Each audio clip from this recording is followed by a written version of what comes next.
Bonsoir à tous, je me présente, je suis Flo, je suis un pilote sur simulateur tel que FSX et P3D. On a découvert il y a peu de temps Sarah. Donc qu'est-ce que c'est Sarah? Sarah, c'est un programme de reconnaissance vocale, un peu comme Cortana, mais qui a été orienté plus pour faire de la domotique. Alors la domotique, c'est quoi à la base? C'est contrôler des objets du quotidien chez soi, du genre un téléviseur, une cafetière, un rideau. Et lumière chambre, s'il te plaît. Lumière salon, s'il te plaît. Lumière bureau, s'il te plaît. Sarah, ferme tous les stores, s'il te plaît. Tous les stores se ferment. Voilà, donc on peut tranquillement aller.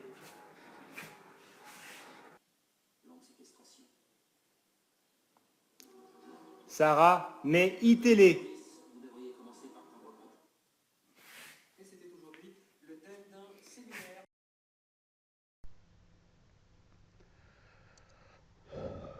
Mais voilà, Sarah n'est pas un logiciel qui coûte 1500 €.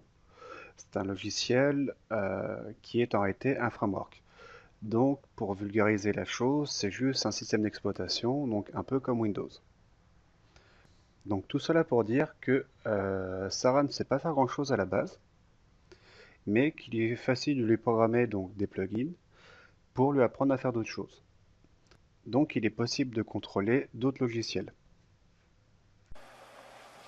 Jarvis redémarre. Je relance mon système. Initialisation terminée. Jarvis, ferme ton interface. C'est fait, monsieur. Jarvis, affiche ton interface. Je l'affiche. Jarvis, va sur Facebook. Voilà Facebook. Jarvis, va sur le forum. Tout de suite, monsieur. Jarvis, va sur YouTube. Voilà YouTube.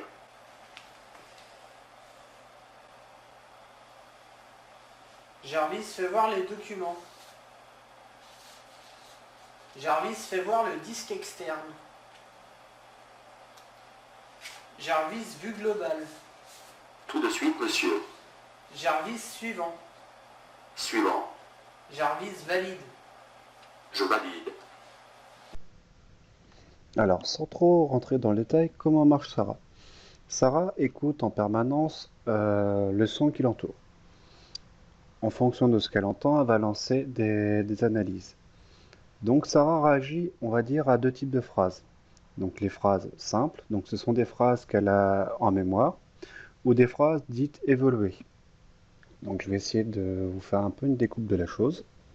Donc voilà. Donc une phrase simple, c'est une phrase qu'elle a complètement en mémoire. Elle n'a pas besoin de faire une analyse à l'extérieur. Donc par exemple, ici, j'ai active la navigation.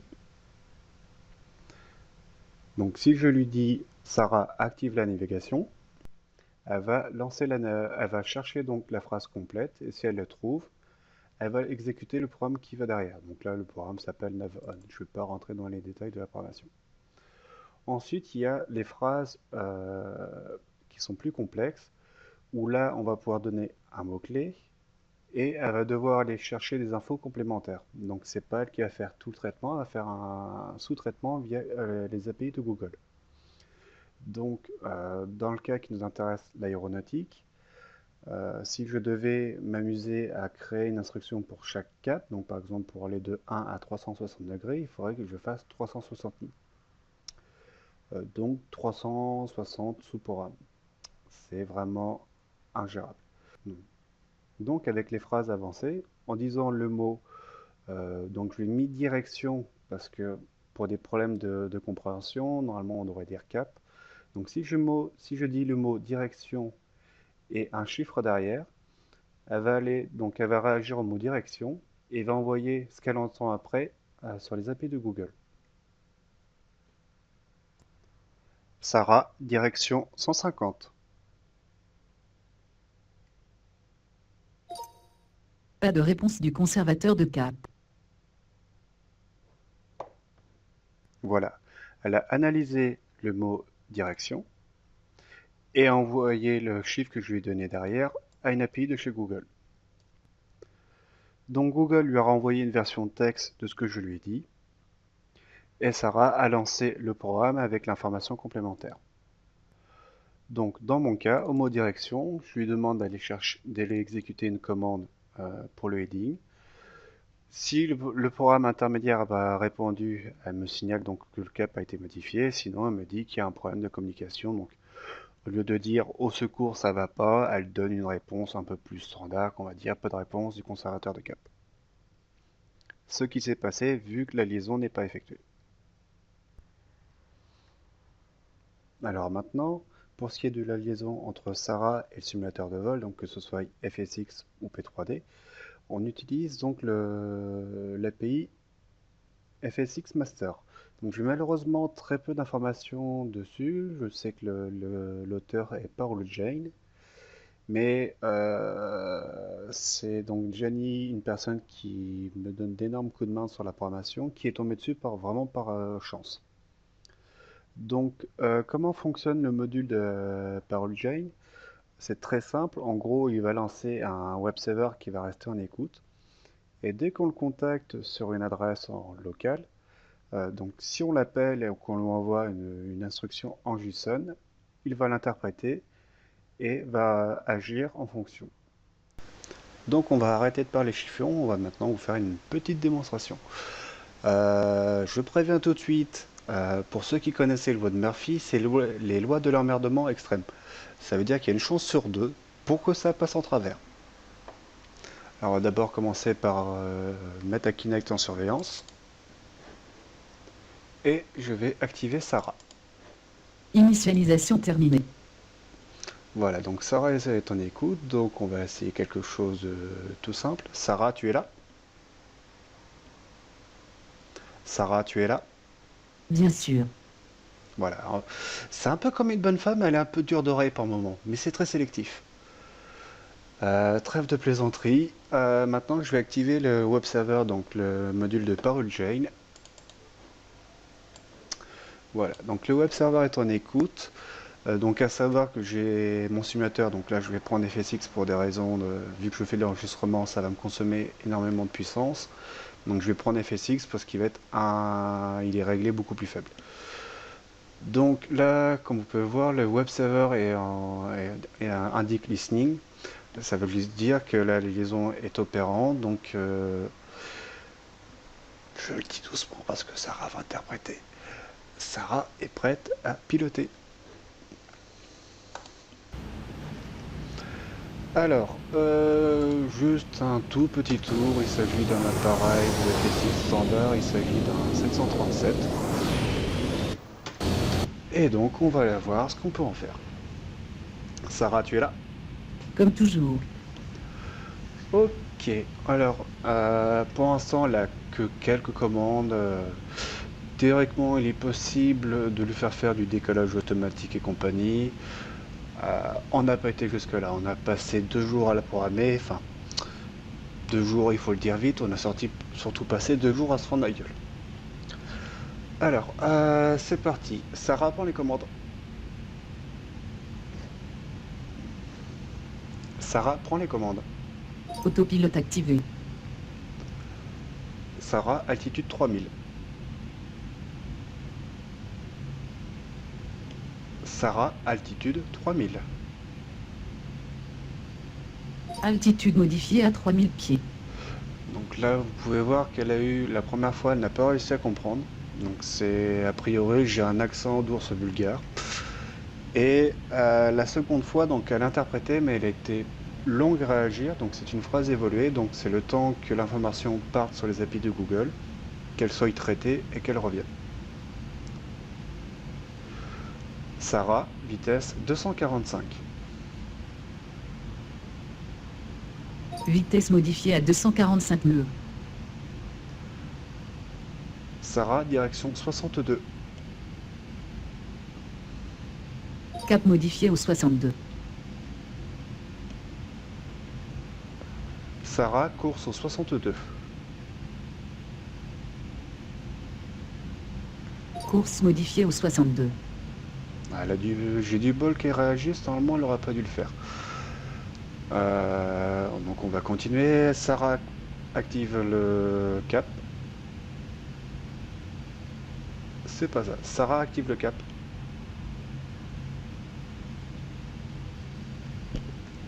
Sarah active le cap. Conservateur de cap activé. Voilà, comme je vous disais qu'elle était un peu sourde comme ma bonne femme, c'était pas une blague. Alors je vais faire quelque chose que les puristes vont appeler un meurtre. Mais tant pis, on va décoller donc en pilote automatique. Là je fais juste une petite manip pour l'aider un peu l'appareil à décoller. Voilà, c'est positionné. Sarah active la vitesse. Conservateur de vitesse activé. Manette des gaz activée. Donc là c'est parti, l'avion va prendre de la vitesse. Donc je vais reculer un petit peu les vues. Vous allez voir que le manche lui ne va pas bouger du tout. Si vous le voyez bouger, là je vais le faire bouger un petit peu. C'est ce que j'ai les mains dessus, sinon c'est Sarah qui va se démerder. Sarah active l'altitude. Conservateur d'altitude activé.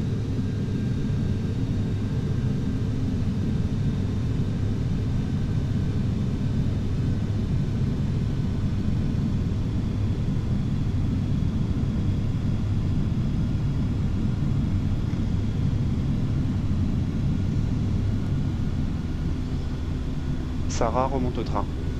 Rentrée du train.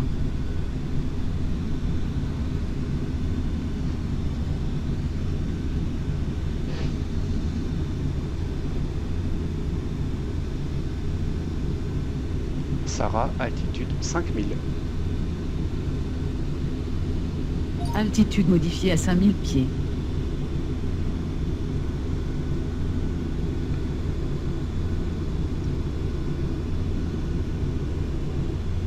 Sarah, direction 30.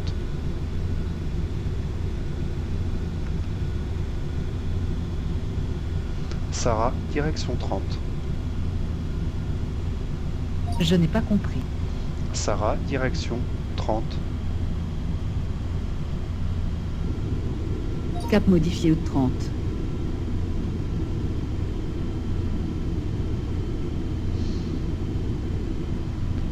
Sarah, direction 90. Cap modifié aux directions. Voilà, il y a des moments déloupés. Tous les filtres n'ont pas été mis en place, on n'a pas le temps, puis on ne sait pas encore trop faire, donc à la limite, si quelqu'un sait le faire, bah, il sait où me joindre maintenant. Sarah, direction 180. Cap modifié au 180.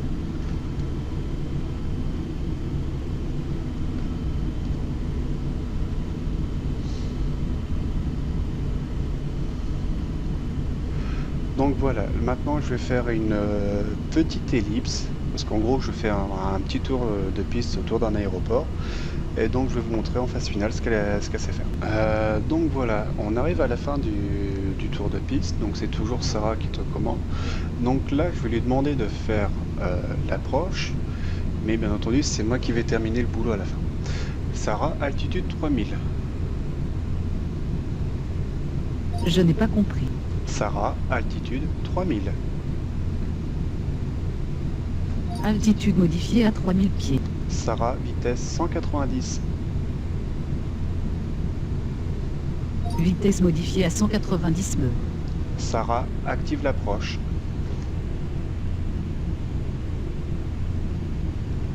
Sarah, active l'approche.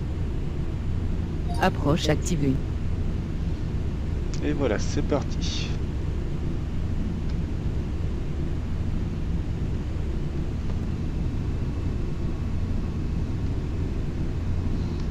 Sarah, vitesse 150. Vitesse modifiée à 150 nœuds. Donc là, je vais l'aider un petit peu. Je vais prendre quelques options à ma charge.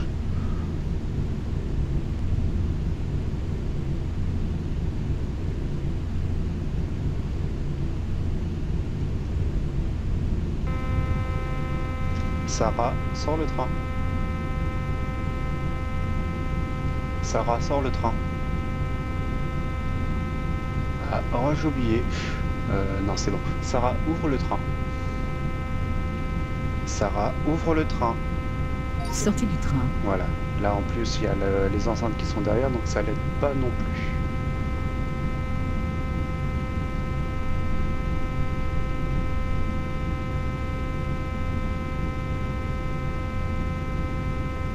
Sarah rentre le train. Rentrée du train. Sarah ouvre le train. Sortie du train. D'accord. En plus, j'ai la chance d'avoir une défaillance sur l'appareil. Bon, on va la faire sauter. Sarah rentre le train. Sarah remonte le train. Rentrée du train. Sarah ouvre le train. Sortie du train.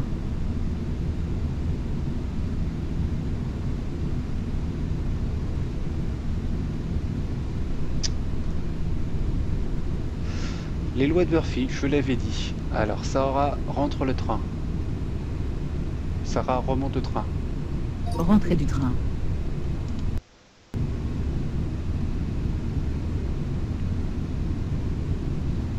Sarah ouvre le train. Sortie du train. Ouais, tu me l'as fait pas 3 fois celle-là, toi.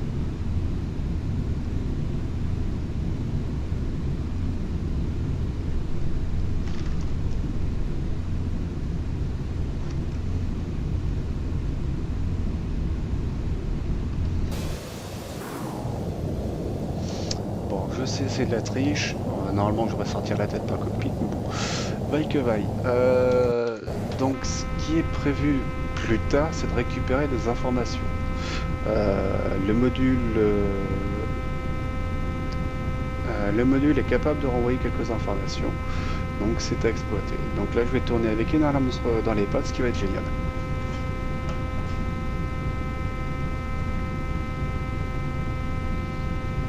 Sarah, vitesse 140. Je n'ai pas compris. Sarah, vitesse 140. Je n'ai pas compris.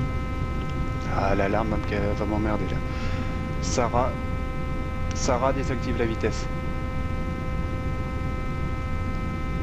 Sarah désactive la vitesse. Manette des gaz désactivée. Conservateur de vitesse désactivé.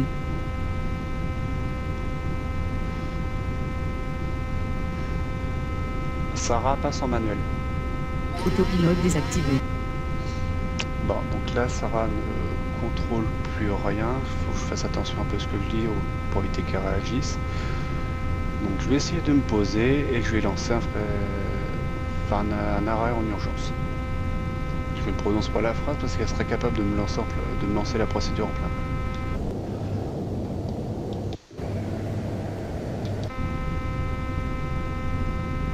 Too low. Too low. Too low. Too low. Too low. Too low. Too low.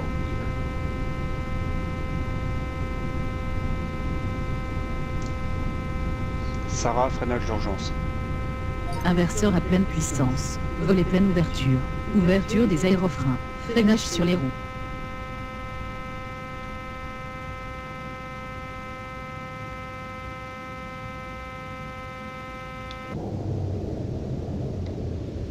Bon, ben voilà.